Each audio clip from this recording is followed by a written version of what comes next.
একদা একটি বনে থাকতো একটি পাখি যার নাম ছিল টুনি। তার ভীষণ মন খারাপ থাকতো, কেননা তার কোনো বন্ধু বান্ধব নেই। এই নিয়ে সে সারাদিন বনে মন খারাপ করে বসে থাকতো। ঠিক তার পাশেরই জঙ্গলে থাকতো একটি শিয়াল। সে খুব একা ছিল, তার ছিল না কোনো বন্ধু বান্ধব। সে সারাদিন বন জঙ্গলে হেঁটে বেড়াতো এবং নিজে নিজে কথা বলতো। তো একদিন শিয়ালটির খুব পানির পিপাসা পায়। সে তখন জঙ্গলের মধ্যে দিয়ে হাঁটতে হাঁটতে নদীর কাছে যায় পানি পান করার জন্য। সে যখন নদীর কাছে আসে পানি খাওয়ার জন্য, তখন দেখে যে একটি পাখি এসেছে তার মতো পানি খাওয়ার জন্য। তখন শিয়ালটি ওই পাখিটি বলে যে, তোমার নাম কি? তখন ওই পাখিটি বলে যে, আমার নাম হচ্ছে গিয়ে টুনি এবং আমি থাকি পাশের জঙ্গলে। তারপর শিয়ালটি বলে যে, ও আচ্ছা, আর আমি থাকি এই পাশের জঙ্গলে। তারপর দুজনের মধ্যে এভাবে কথা চলতে থাকে। তারপর একে অপরের সাথে এভাবে তাদের পরিচিত হয়।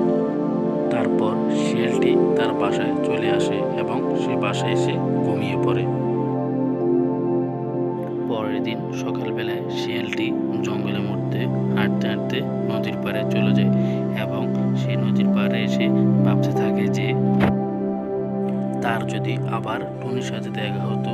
সে এ নিয়ে নিজে নিজে কথা বলতে থাকে যে তারও টুনির মতো কেউ নেই। এসব নিয়ে সে নদীর পাড়ে নিজে নিজে কথা বলতে থাকে। পরের দিন সকালে জঙ্গলের মধ্যে শিয়াল এবং টুনি হাঁটতে হাঁটতে তাদের আবার দেখা হয়ে যায়।